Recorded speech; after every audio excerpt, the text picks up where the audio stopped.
Halo, Assalamualaikum warahmatullahi wabarakatuh. Okey, saya buat rakaman ni daripada Palembang. Um, saya nak menunjukkan satu lagi tips untuk menyimpan yang cara paling mudah sebenarnya untuk semua orang. Okey, saya faham bahawa menyimpan ni sebenarnya bukan satu benda yang sangat mudah lah. Okey, dalam video yang sebelum ini saya pernah tunjukkan macam mana saya ada satu lagi dompet ketiga.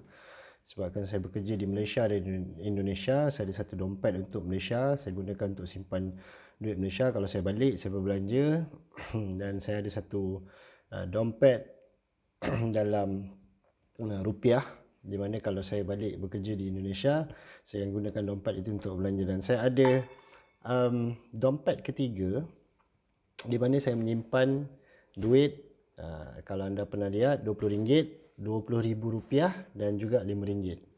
Okay, duit itu semua saya simpan untuk satu jangka waktu. Biasanya saya akan buat sebulan, paling lama dalam 3 bulan. Dan kemudian nanti saya akan tukarkan duit-duit yang saya dapat itu ke dalam bank. Saya akan simpan lagi. Maksud saya kecilkan cara perbelanjaan saya dengan cara-cara menyimpan wang begitu. Jadi saya agak pantang sedikit nak tengok duit Indonesia RM20,000, duit Malaysia RM20 dan duit Malaysia RM5. Alhamdulillah, saya mengumpul banyak dengan cara macam tu. Itu pun saya belajar daripada buku. Baik, ada satu lagi cara untuk saya tunjukkan.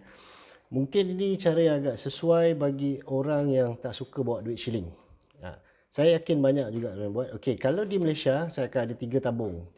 Saya ada 4 tabung. 5 sen, 10 sen, 20 sen dan 50 sen. Biasanya orang rumah saya lah yang akan kutip-kutip duit tu dan letak dalam tabung. Okay, disebabkan saya sekarang dah tak banyak waktu di Malaysia, kalau saya balik tu biasanya cuti dalam lebih kurang seminggu. Saya jarang dapat duit shilling yang banyak berbanding kalau saya duduk di Indonesia. Di Indonesia saya memang jarang gunakan duit shilling sebagai perbelanjaan. Kalau orang Indonesia panggil duit receh.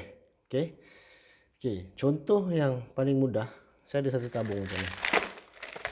Okay, semua duit-duit receh ni saya akan simpankan.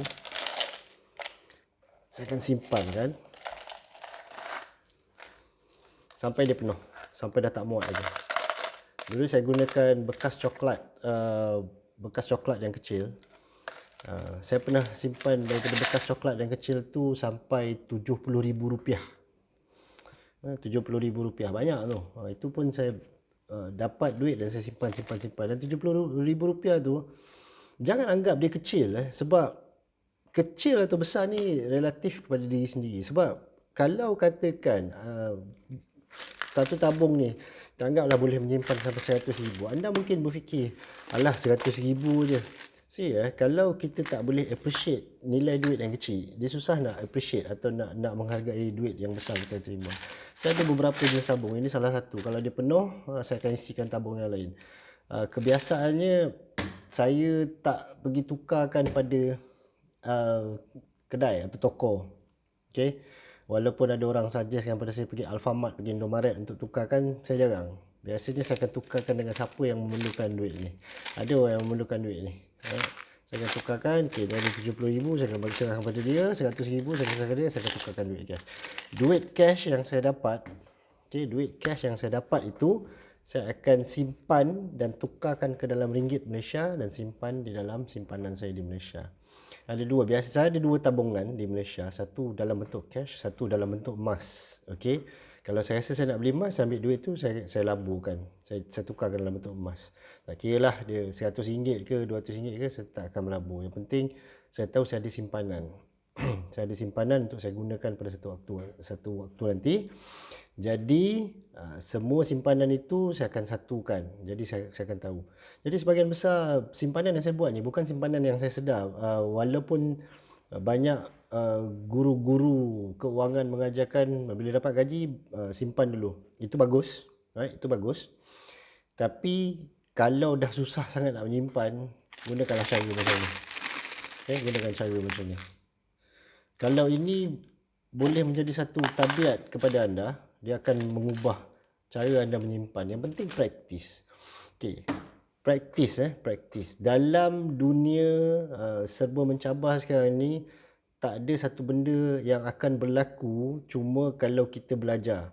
Apa pun yang kita belajar, praktikkan buat, dan praktikkan buat. InsyaAllah anda akan melihat keajaiban. Keajaiban tu adalah datang daripada sikap anda sendiri yang mengubah kehidupan anda. Itu adalah tindakan yang anda ambil. Dia bukan boleh datang daripada orang. Right? So cuba tengok menyimpan wang kecil-kecil macam ni, 20,000. Anda mungkin boleh start di Indonesia, anda mungkin boleh start dengan 20,000. Siapa yang tengok video saya yang daripada Malaysia, anda boleh start dengan RM5, RM20. Right? Jika anda tidak mula menyimpan, anda tidak akan memiliki walaupun RM20 sekalipun. Sebab hakikatnya kita manusia lebih senang berhutang, lebih senang belanja. Itu tabiat kita, natural sebagai kita seorang manusia. Right? Yang susah bagi kita ni adalah untuk ada lebih banyak duit. Okay, ada lebih banyak simpanan. Itu yang lebih susah. Sebab itu orang-orang yang senang, dia lebih sedikit jumlahnya daripada orang-orang yang susah. Sebab secara rata-rata kita lebih suka membazir daripada menyimpan, daripada berbuat sesuatu yang lebih baik. So cuba fikirkan salah satu cara yang sahaja ini. Semoga dia bermanfaat untuk anda. InsyaAllah kita akan jumpa lagi di waktu akan datang. Sekian, Assalamualaikum warahmatullahi wabarakatuh dan semoga berhasil.